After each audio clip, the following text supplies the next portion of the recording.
Welcome to Fueling Your Legacy, hosted by Samuel Knickerbocker. Each week, we expose the faulty foundational mindsets of the past and rebuild a new, stronger foundation essential in creating your legacy. We've got a lot of work to do, so let's get started.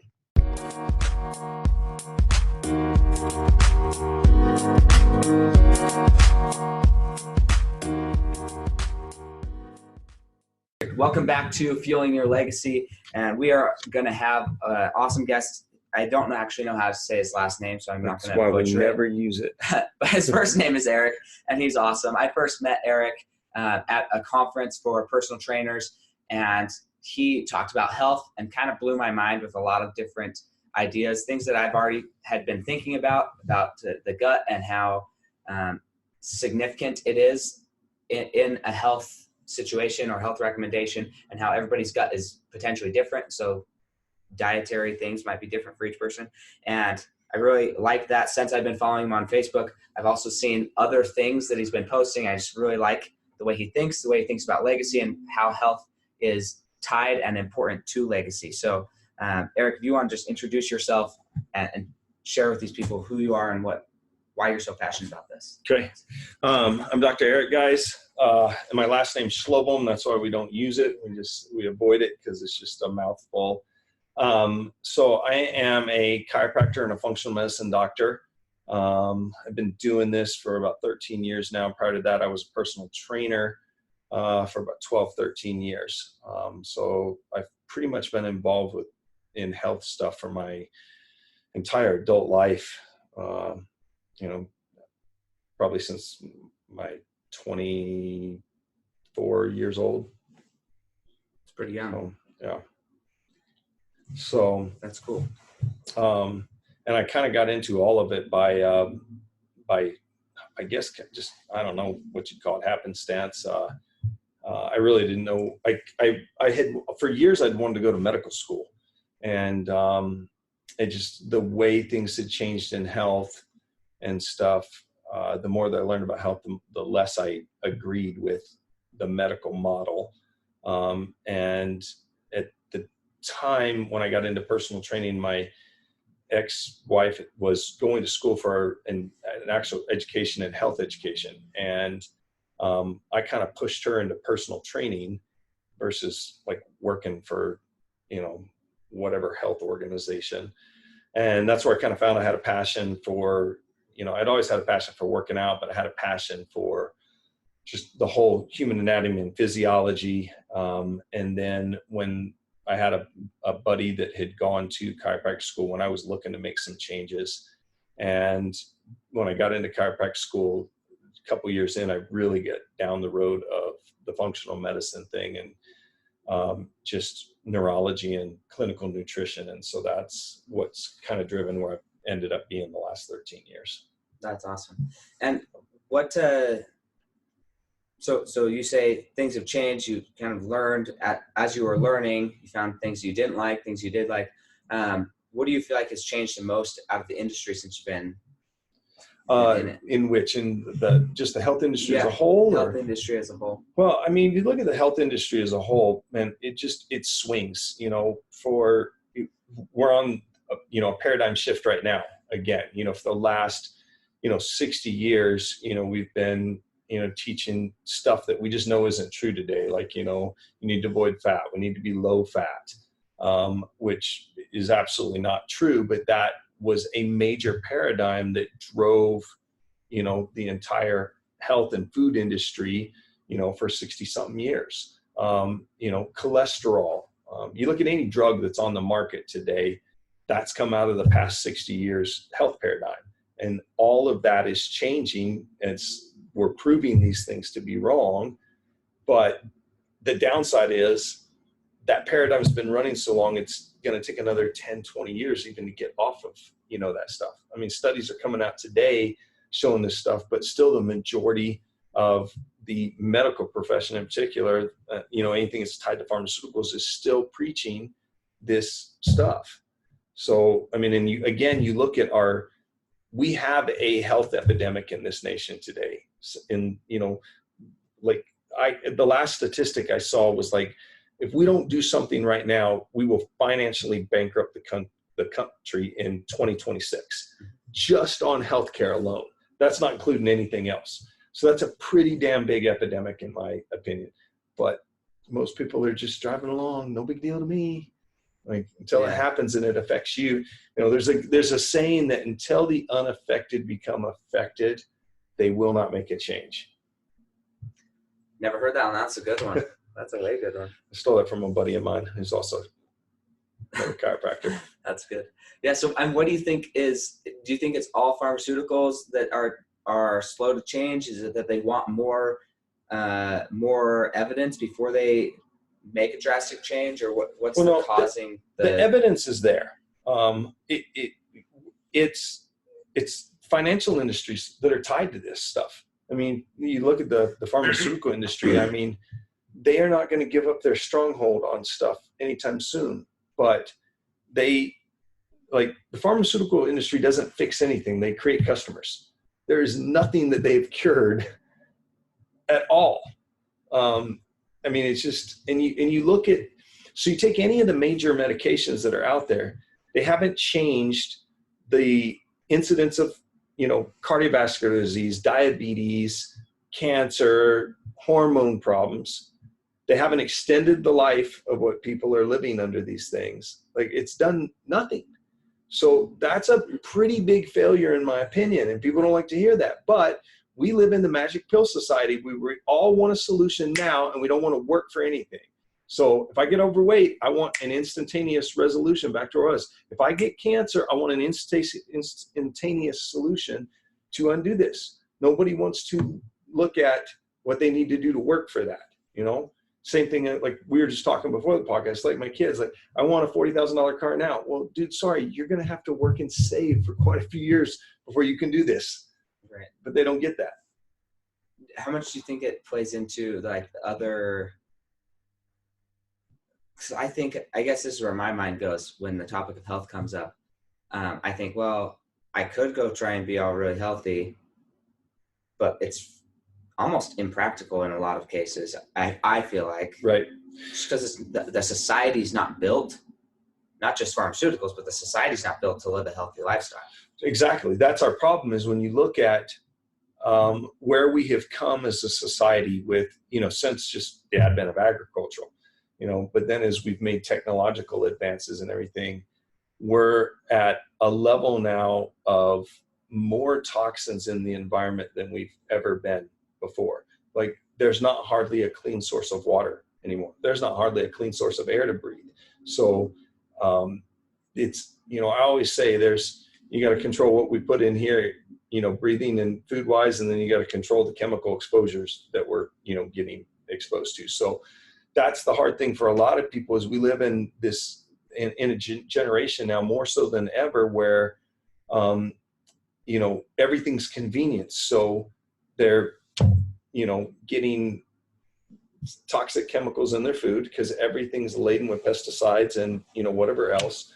All of our water sources and air are polluted. So you have to be extremely proactive about doing this stuff. But again, it's extremely possible, but people look at it as overwhelming because they look at the big picture instead of just doing the little things daily. Like, get a filter on your water. It does. The ideal system, it's $5,000, but you get even a Brita filter, you're going to improve your health because you're lessening the toxic load that's going in there.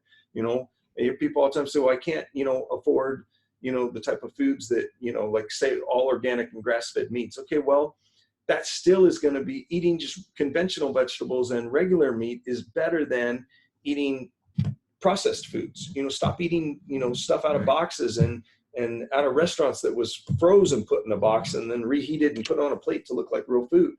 Like, there's just little things that if people were doing day in and day out, it's going to make a huge change, long term. Same thing as, people like think about exercise. Like, I got to go join a gym and I have to spend an hour in there. No, you don't. 10 minutes a day will make a drastic difference. You just don't want to get your lazy butt out of bed and choose to do 3 sets of squats. That can make a significant drastic change in somebody's life. But instead we put it off until when, and tomorrow and the next day. And, So we're just declining drastically in this. And sadly, the biggest area that it, is affecting is our brains. I mean, look at the problems that we have today, not only in mental health, which is an extreme, issue, but you look at the rate at which kids are dealing with ADHD and autism. You look at the number of elderly adults that are struggling with dementia, Alzheimer's, Parkinson's, all these brain-related diseases. But it's not even that they're showing up anymore when people are like 70 and you've lived a life and it's like, okay, dude, if you suffer a few years and die, no bad. We got people in their 40s and 50s with this stuff. So you have to take all this into consideration. So when we first met at the conference, you were talking a lot about the second brain, the gut microbiome. I first heard of this from, I forget his name, some billionaire. Naveen Jain. Yeah. I first heard of it from Naveen Jain, and I've always struggled with the idea of having a prescribed, like, you hear about all these diets, all these different things. I'm like, I am not going to go on. Personally, right. I really struggle with the idea of going on a specific diet because I don't know why I've always intuitively thought this or whatever, but like, how do I know that's going to work for me? I don't believe in one size fits all solutions. Right. I don't. And so I'm maybe it's my questioner nature. I want more scientific, like, can you show me the number of exactly why I should eat that much of broccoli instead of a half cup less of broccoli and more peaches? I don't know. Like, Totally agree. I like to know that stuff. And so that was what really intrigued me. How much do you think I guess not think as much as what do you know about, or the research says that if we were to change our food, how much would that impact the just mental health and situation? Right.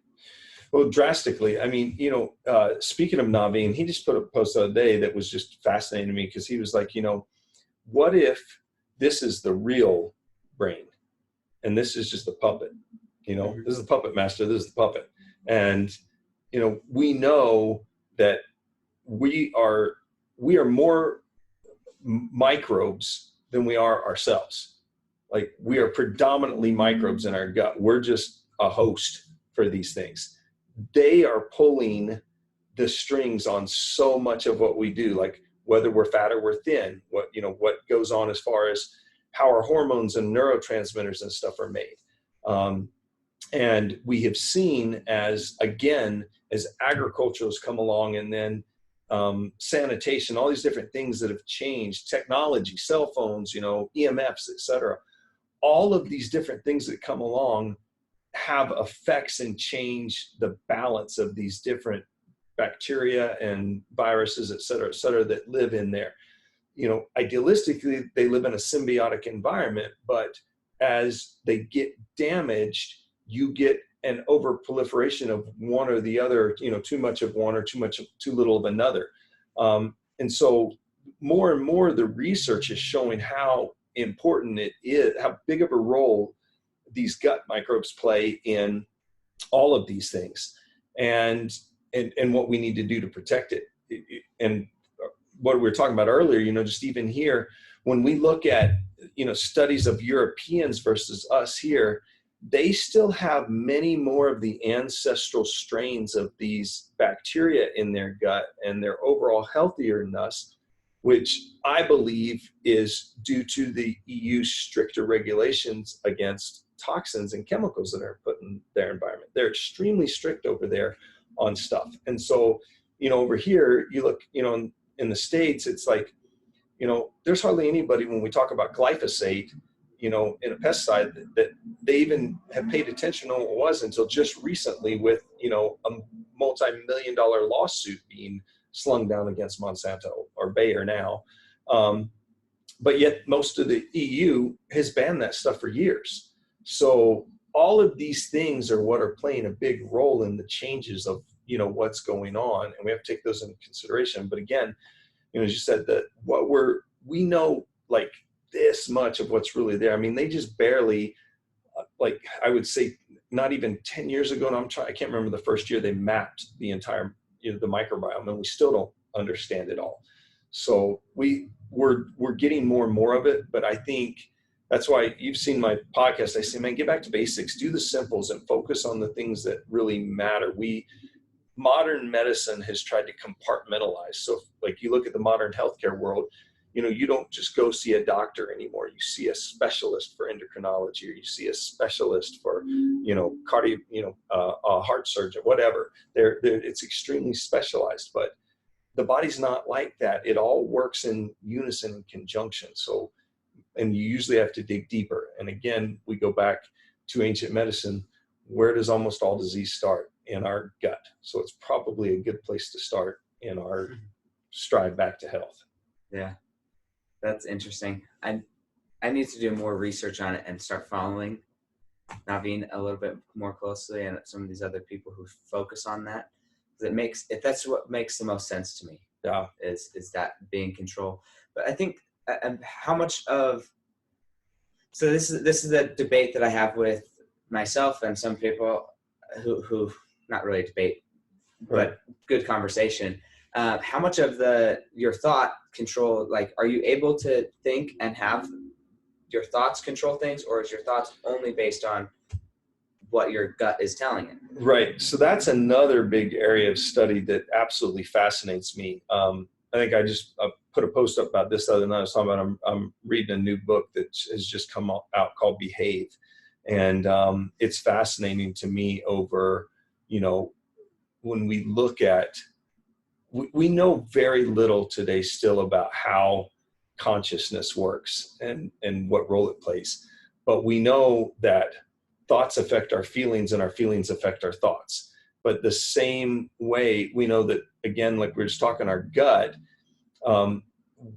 what foods we put in there, what the balance of that, of the microbiome is, all of those things affect how we think and feel too. So, again, you go back and you put some, watch any kid run around, you load them up on sugar, what do? It totally changes their behavior. So obviously what we put in affects this way, but also we know vice versa. Like you take in today's society, so many people are operating under the hormones of stress. So they're constantly got their drunk monkey mind going, stressing themselves out, which is damaging not only the gut, but also we see in studies where what you would consider bad bacteria starts to over proliferate, or as you get more stressed, they will actually, these bad bugs will create a biofilm around them, and which is a whole nother area of helping people get healthy. But that biofilm is basically a sludge film that goes around the outside of them, but it's their protective mechanism, and good bacteria in the gut don't have the ability to do that. So we know these thoughts and like negative tendencies, et cetera, drive imbalances in that symbiotic environment down there. So when it comes to like addiction or things like that, whether it's food addiction, drug addiction, pornography, whatever type of addictions, how much of the addiction is just like the people who are trying to break free from these addictions, if they were to fix their diet, how much would that impact their addictive behavior? Well, so it's going to impact it drastically because, again, when you look at your neurotransmitters and your hormones, there's a significant role that your gut and the bacteria in there play in making those things. So like, take serotonin, 95% of it is made in our gut. So when you take somebody who's depressed, before you throw them on an antidepressant, it might make sense to check and figure out what, the health status is of their actual gut and, the bacteria that they're carrying, et cetera. But you look at, and this is all, I hate, antidepressant drugs. It's one of the areas of like at least all these other drugs, they run tests. And even though I may not agree with why they prescribe them, they have a rationale behind it.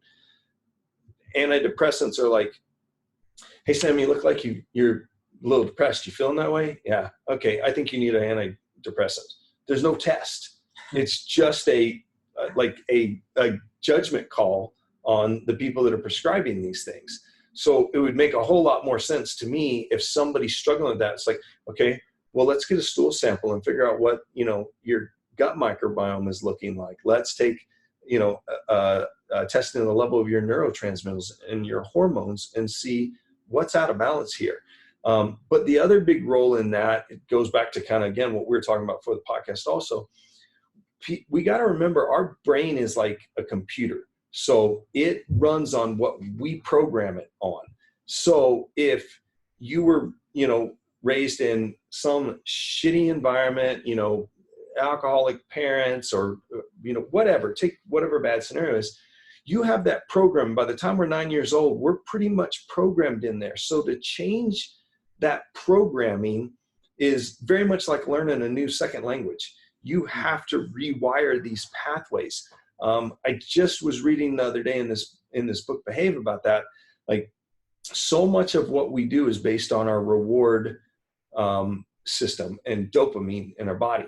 And, and a lot of it's not even the reward, it's the pursuit of this reward. But when we're looking at, you take addiction, they have to rewire this brain, but you have these lingering pathways in there. And so if they get put back in that environment, like say you take an addict back to that dirty alley where he first had his hit, it can sometimes be so powerful a reaction that if they have any of those wirings left in there, it can send them right back down that hole, even after they've been clean for, 10, 15 years. So it really becomes, where I say all the time to, patients, with whatever you're dealing with, like, life is all about the little small things you do every single day, the habits. And as simple as that sounds, that's where we all fail. We just don't want to take the time to do those little simple things of, I'm going to get up.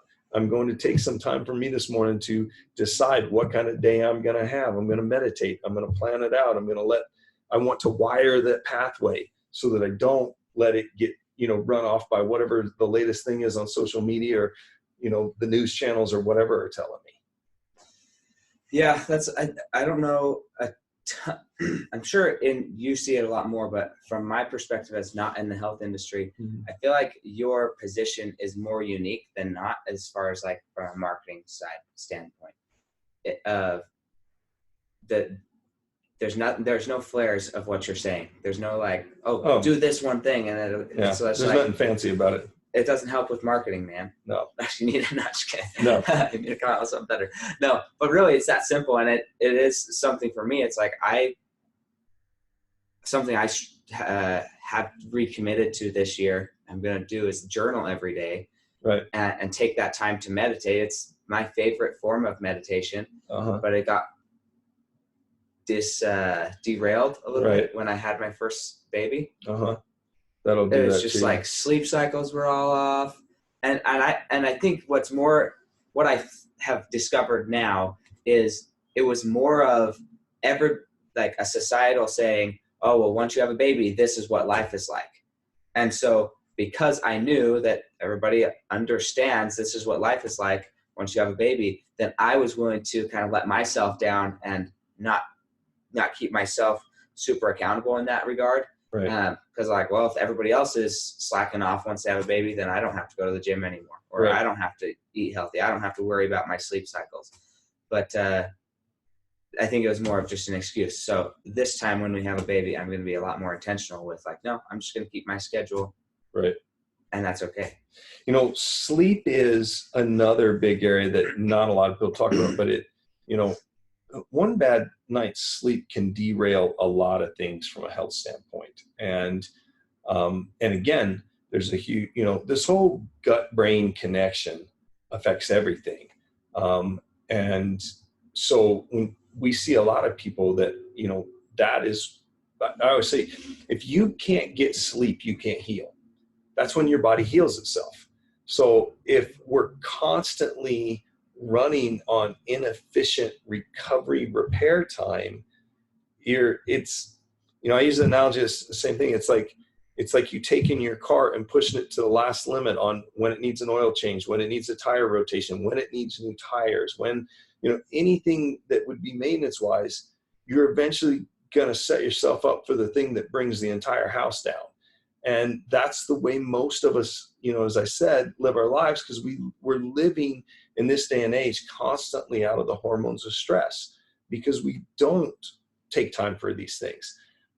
Sleep is absolutely, in my opinion, one of the most important and critical things that we have to do. And technology, in my opinion, is the biggest thing that's disrupting it, because we are literally glued to these things 24/7. We have ambient lighting in all of our homes. We're all glued to some, TV.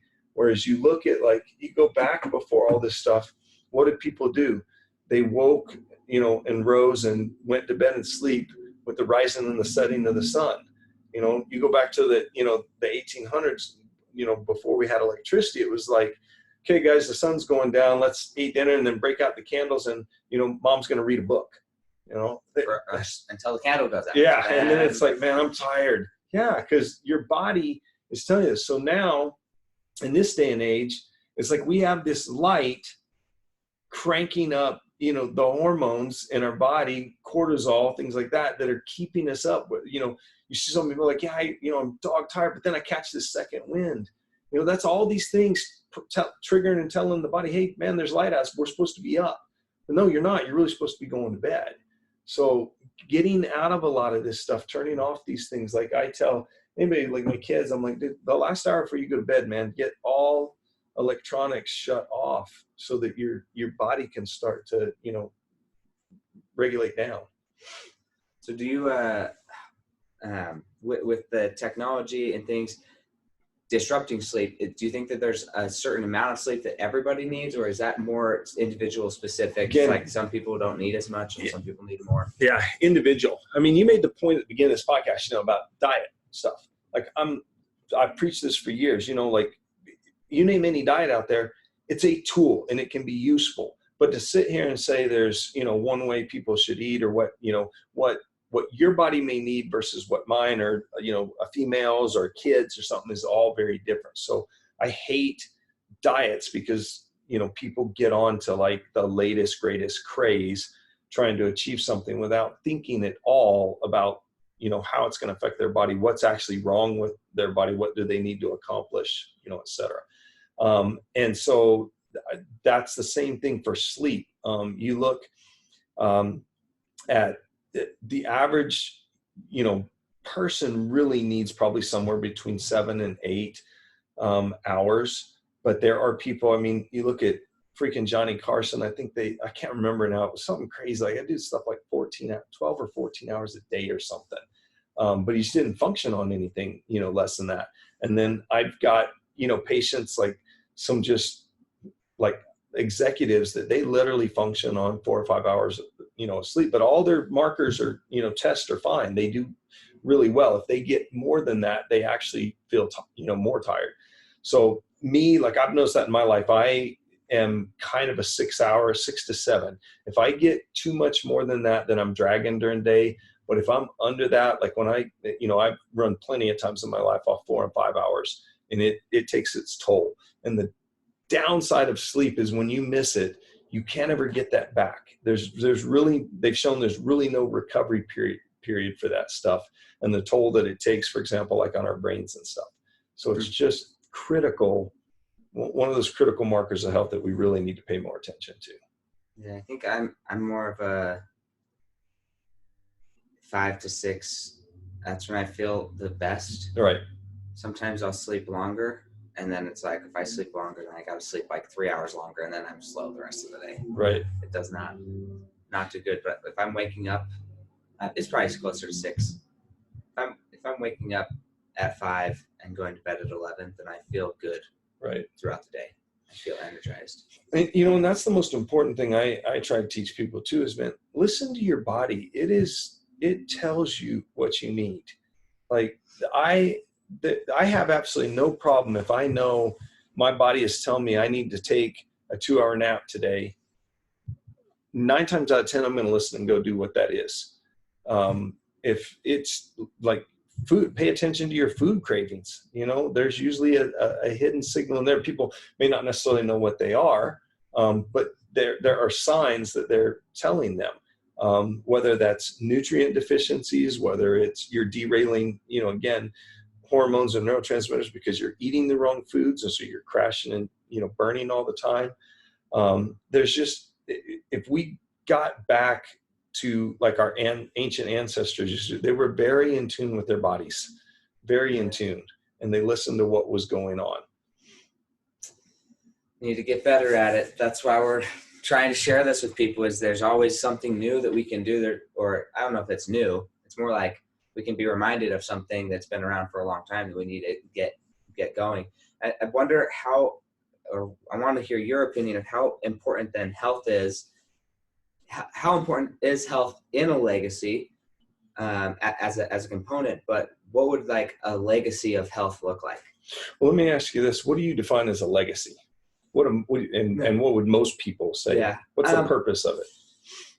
So for me, I define as a legacy more something that's having perpetual impact throughout generations. So if within 3 or 4 generations you forgot about the person, they didn't have like a super strong legacy. George Washington, we don't forget who that is. Right.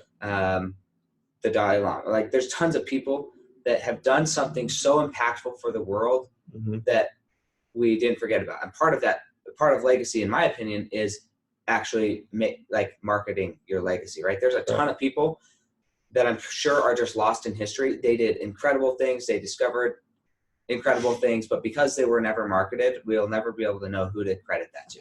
Right. And so part of, to leave a legacy, you actually have to be known for it. So that's part of it, not in a vanity way, but I kind of do want my great grandchildren to know who I was. Right. And know that I was alive and I wasn't just like something. If you read the Bible and you go through like whole chapters of like, and this person and this person and this person and this person. You have no clue. There's no literally story to nothing it, was significant about that person enough to even mention them. And then sometimes it gets to the point where it's like, and this person, and then 6 generations, like then it was like, there's nobody in those 6 generations it was worth mentioning. Right. But we know there were 6 generations, and like, I just think from a more spiritual or religious perspective, I believe I was here and I have the potential to really make an impact. Right. And so for me, that's a sign of like, wow, all those people, they didn't fulfill their potential. Right. And that for me is like, I don't want to be in that position. Right. Well, so this is my kind of take on legacies. I'm always like, obviously, because I deal with people that have got health problems.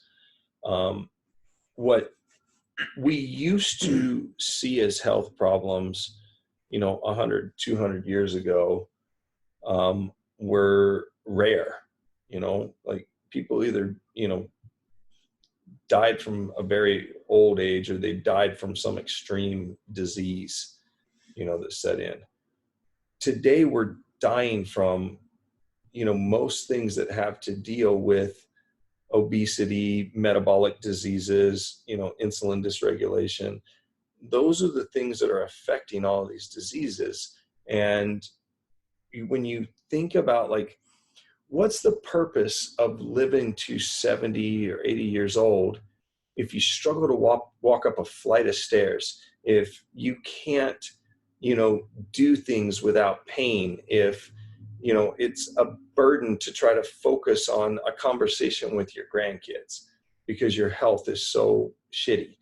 Like, so for me, it's like, 20 and 30-year-olds are running around like they don't feel the effects of their choices, but those choices are going to have a huge impact on what you're going to be like in your 70s or your 80s. And so somebody that wants to live that long and do powerful things with their life, I think it's absolutely critical to pay attention to your health, because again, what are you without your health? What are you without your mind?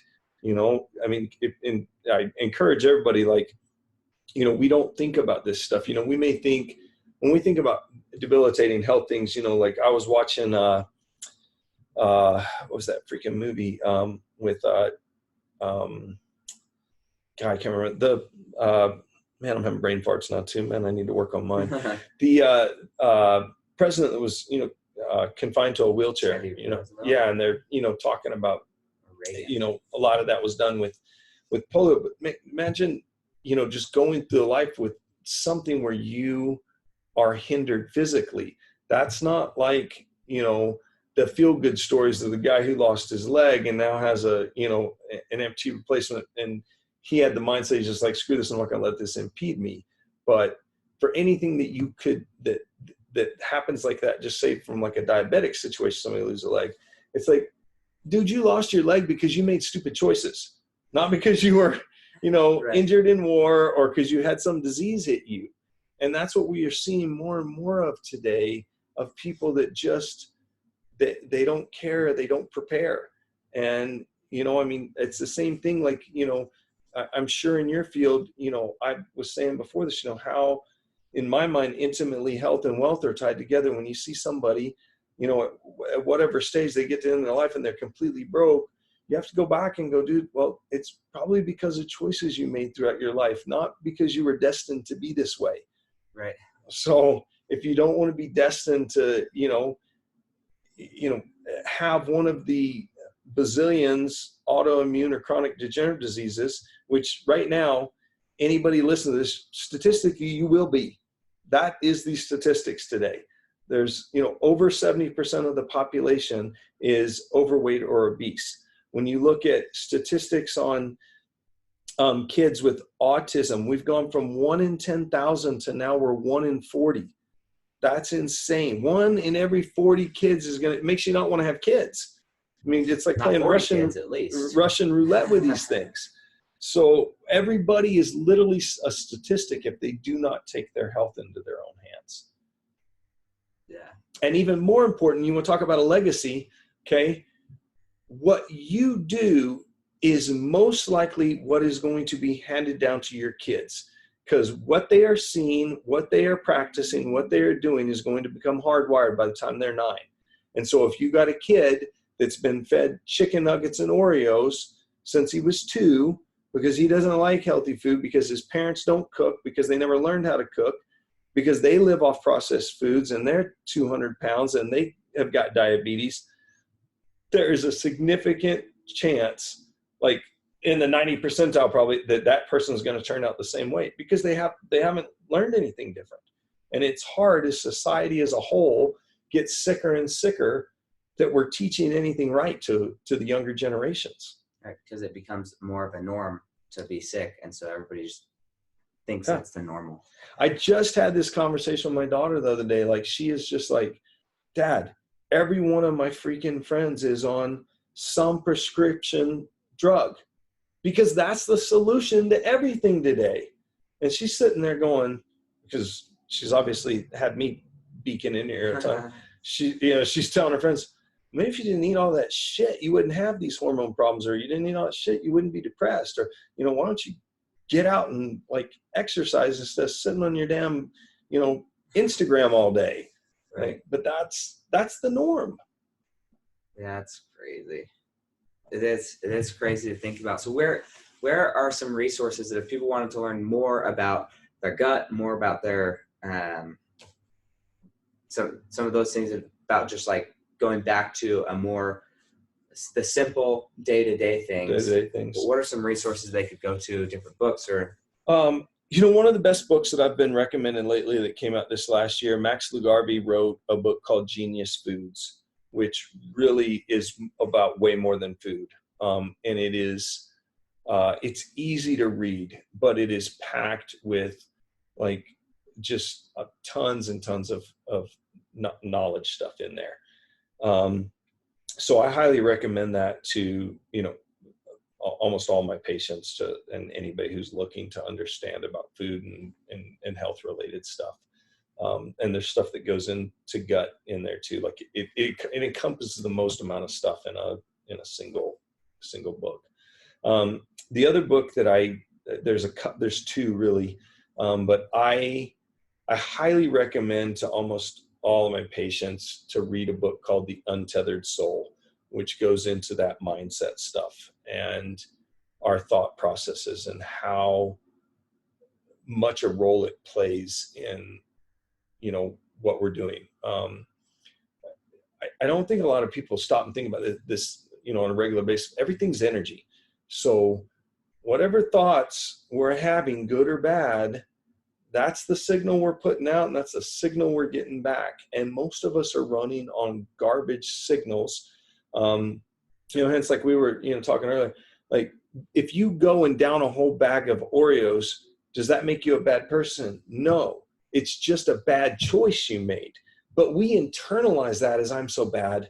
I'm so bad. And you're educating yourself more and more that you're a failure. You're a bad person. You suck, man. Just go get the gun, pull the trigger. Why are you even trying?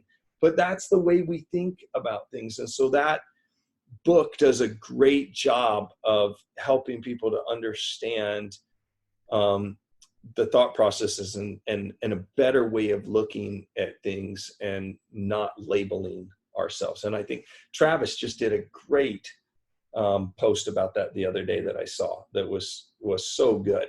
Like people need to go watch that thing too. Travis Brady. Yes. Look him up on social media. He's everywhere on there. So yeah. That's good. That's cool. So those are good resources. So we are about out of time. So I'm going to ask you the final question here. Okay. Because I think this hopefully brings it more personal, but let's say we're 3 or 4 or 5 generations away from now, and your great grandchildren are talking to their friends about you. What do you want them to be saying about you? This is the biggest thing that when I go through my life that I want.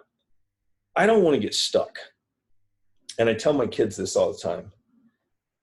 The minute you think you know it or understand it, you're screwed, because we don't. And you have to have an open mindset so that you don't get stuck in dogma or ways, whether it's, societal or religious or whatever.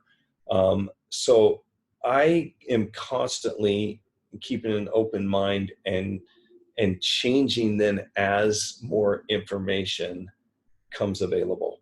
And I think that is the biggest thing that we can, teach. So, today we see recirculating regurgitated all the time.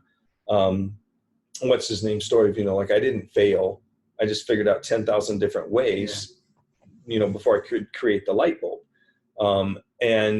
But most of us do fail at that because we don't go through the 10,000 different ways to get it. Tony Robbins, one of his old ads for his programs used to say all the time, like, I've tried everything. And he's like, you've tried everything. All right. What have you tried? Well, I've tried 3 things, but none of them worked. And then they gave up. So that has always stuck out to me as the thing that, I think that our passions and the things that we are, like the way we are affecting society, not being as a perfect one about this, he's like, man, I'm a billionaire, but like, I want to use my money to change things, but I got to have an open mind to figure out a different way of doing things. We can't keep doing the same thing, the same results. We have to change. We have to adapt and grow as we get more and more knowledge. Yeah. That's awesome. So you're going to be remembered as somebody who had an open mind and was willing to explore. Yeah, I guess that's where we could wrap it up. Always. No, that's good. I don't think I found my full calling yet. I think it's going to change still. Yeah. No, I think I hope that my legacy as I'm building is very similar, that I'm always willing to change, always loving, always searching. I would love to be just known as a searcher, somebody who's just always looking, not because I'm unsatisfied necessarily. I'm not looking because I'm unsatisfied, but I'm looking because I know there's more. Right. I heard something about this the other day. If you think about it, like, are we ever really satisfied? Like, I mean, I think the whole purpose of us as humans is to constantly be searching. Like, I've had this talk many times with friends, like, well, imagine you win the lottery tomorrow and you have no financial things. What would you do? Like, oh man, I'd stop and I'd play golf every day and I'd do this and blah, blah, blah. No, you wouldn't, because every, multimillionaire, billionaire, they've gotten to that point and they're still looking for something more. Like, I think that's just human nature. And, we're either doing it for good or bad. And so, again, people can get stuck on addictions and go down roads where they can spend their whole life pursuing that. But I think most of humanity wants to pursue those things that, like, I'm never really satisfied. I want to learn this. I want to do that. I want to experience this. Yeah, that's true. That's the goal then, to build a strong legacy that way. Well, thank you so much for your time, Erik. Thanks for coming down, man, and having me on. I appreciate it. Well, we're going to have you on again because there's way more to talk about here. Yeah, we can talk for days. I know. I love it. But thanks so much. And remember when you hear this, go take a screenshot, tag us on social media, and we'll give you a shout out in the next Fueling Your Legacy podcast. Have a wonderful day. Stay healthy.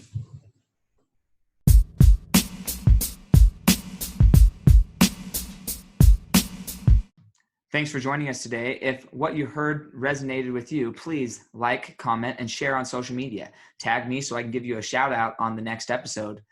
And thanks to all those who have left a review. It helps spread the message of what it really takes to build a legacy that lasts. Catch you next time on Fueling Your Legacy.